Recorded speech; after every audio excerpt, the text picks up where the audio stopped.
the consequences of what is going on and what is going to happen in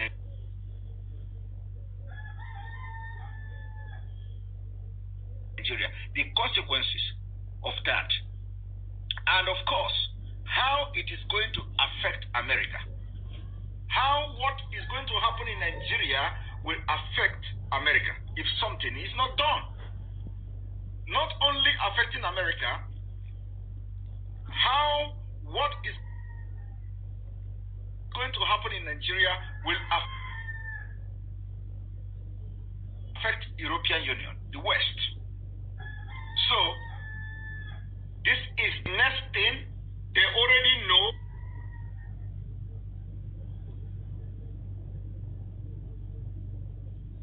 that it is going to affect them.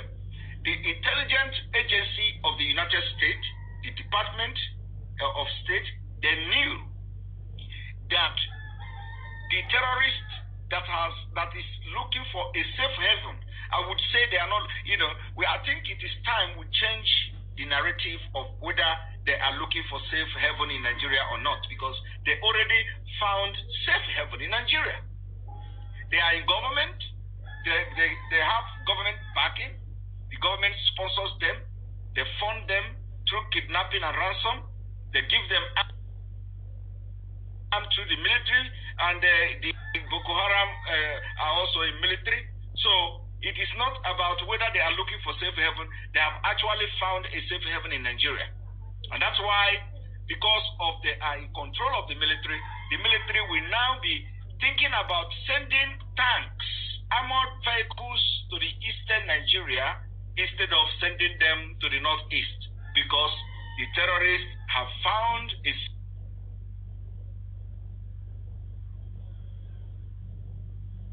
safe haven in Nigeria.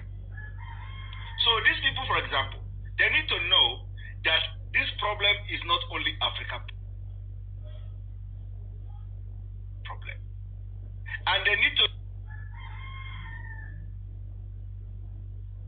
know there is only one solution. There is no proactive measure you are going to put today in this life to end the terrorism in Nigeria except one, and that is dissolution. The dissolution of Nigeria will dissolve the safe haven they are trying to found in Nigeria, or they have found in Nigeria. That is the only solution. So, but let us listen to them. So that, because from here, from what they say, we will know what they are thinking, we will know what is in their mind, and we will do accordingly. Yes, by some to reach over 400 million by 2050, overtaking the United States as the world's third most populous country. And the economic and political leadership in sub-Saharan Africa is so impactful that we simply cannot ignore it. A stable and prosperous Nigeria contributes to stable and prosperous neighbors. Conversely, an unstable Nigeria, racked by poverty and violence, does not contribute to the well-being of its neighbors, but rather can lead to their destabilization in turn. I shared a hearing on Nigeria almost 2 years ago.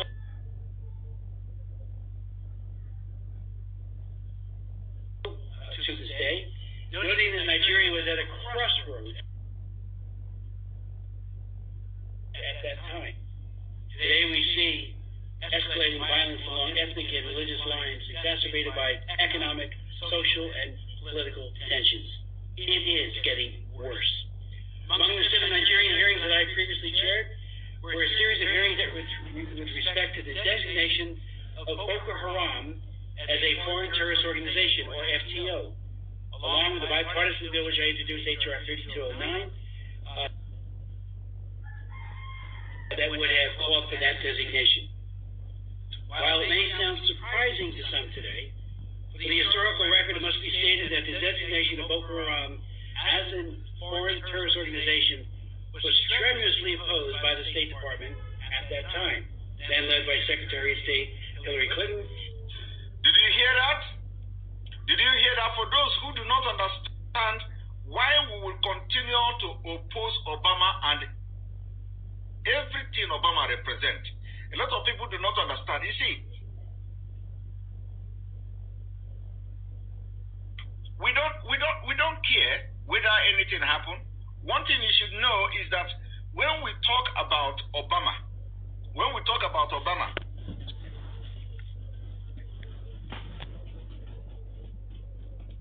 sponsoring terrorism, this is it. When we talk about Obama administration sponsoring terrorism, destabilizing Africa, Arab countries, Middle East, and all of them, he funded ISIS. Of course, you never understand how Obama participated in funding ISIS. That will be a topic, for another day. Obama funded ISIS by, let me just give you a brief, how Obama funded ISIS.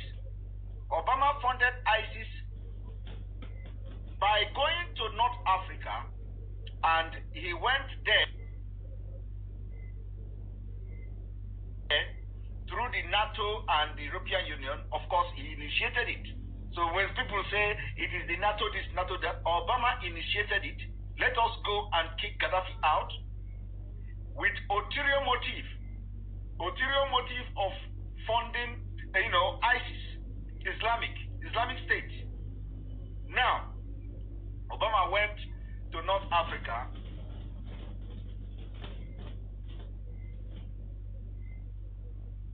Everybody remember the uprising in North Africa, Tunisia, Egypt, and all that, down to Libya. Obama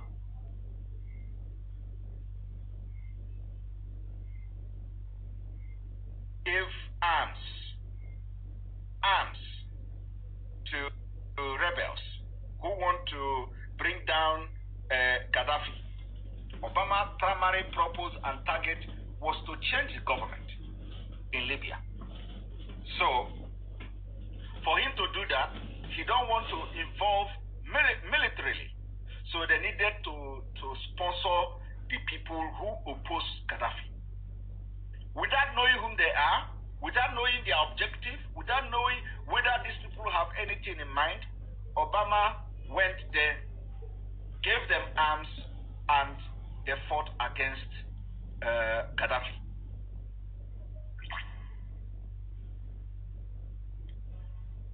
A legitimate government, they fought against them.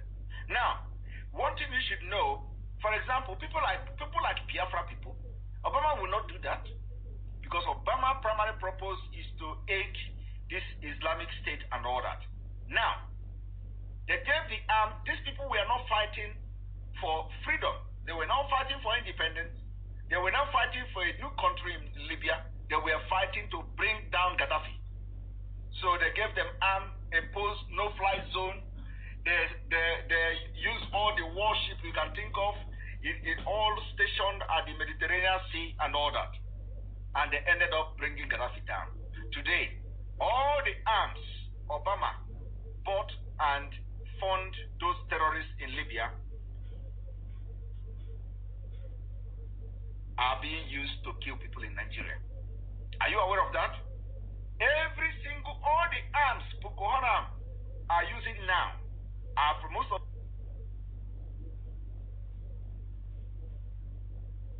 them are from Libya. Now, it didn't end there. Obama went, okay, let me finish the Boko-Haram aspect of it. It didn't end there. Obama administration refused to designate Boko-Haram as international terrorist, as a foreign terrorist. You just heard this man saying it. Obama administration opposed. They singled out only few people and tagged them terrorists. This leader of Boko-Haram and all that. They refused to recognize that Boko-Haram is a terrorist organization upon all the killings and all they have done, including the Obama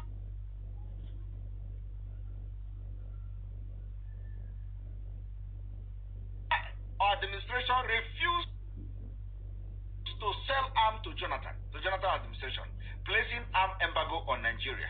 The same Boko Haram, they placed an arm embargo, claiming administration, but they singled out its leader, or Hillary Clinton, opposed it. Now, it didn't end there. This same Obama went to Syria. Obama went to Syria, and exactly the same thing that happened in Libya. But do you know the biggest thing, the biggest sabotage? The biggest sabotage is that African leaders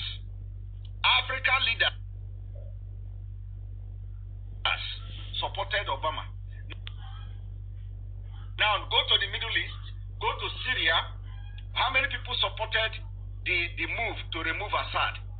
That was why Assad is still alive today. That was why the war in Syria, you don't hear anything, because they lost the war. They lost the war. Russia went to Syria to defend the government of Assad against Obama administration, what they started. Now, they did the same thing in Syria, funded rebels to fight against government in Syria. They gave them arms, gave them ammunition, funded them. From there, they split into three. One became the Islamic State, ISIS you see today.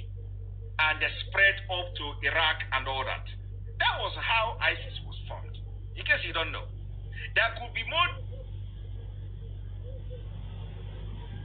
deeper explanation, which is, like I said, this is brief. And so the ISIS was formed from the arms supplied by Obama administration.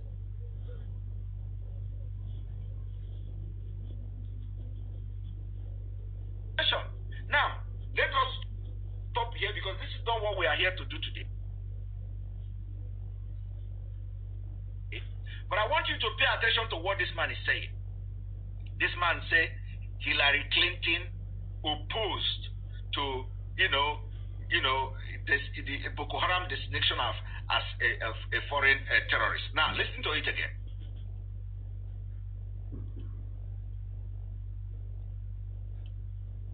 Hearings that I previously shared were a series of hearings that with respect to the designation of Boko-Haram as a foreign terrorist organization, or FTO, along with the bipartisan bill which I introduced, H.R. 3209, that would have called for that designation. While it may sound surprising to some today, for the historical record, it must be stated that the designation of Boko-Haram as a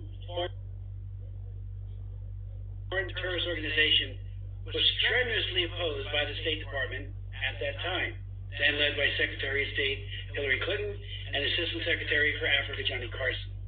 At one of my hearings in 2012, July 10th to be exact, I asked the Secretary why the Obama administration refused to designate Boko-Haram as an FTO, foreign terrorist organization, and he said, quote, "It's an important question. We have indeed designated 3 individuals who we think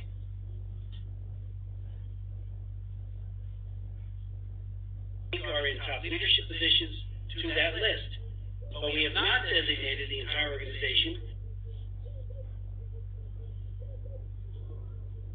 because we do not believe that Boko-Haram is a homogeneous organization. We believe that the larger element of Boko-Haram is not interested in doing anything but attempting to discredit, disgrace the Nigerian government."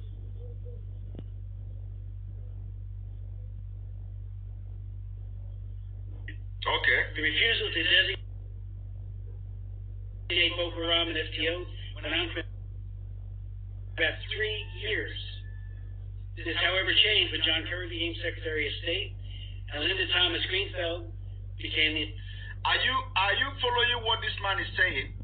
This man is saying the reason they refuse to designate the Boko-Haram as a foreign terrorist is because they believe that Boko-Haram is trying to discredit the government of Goodluck Jonathan. Are you even understanding that?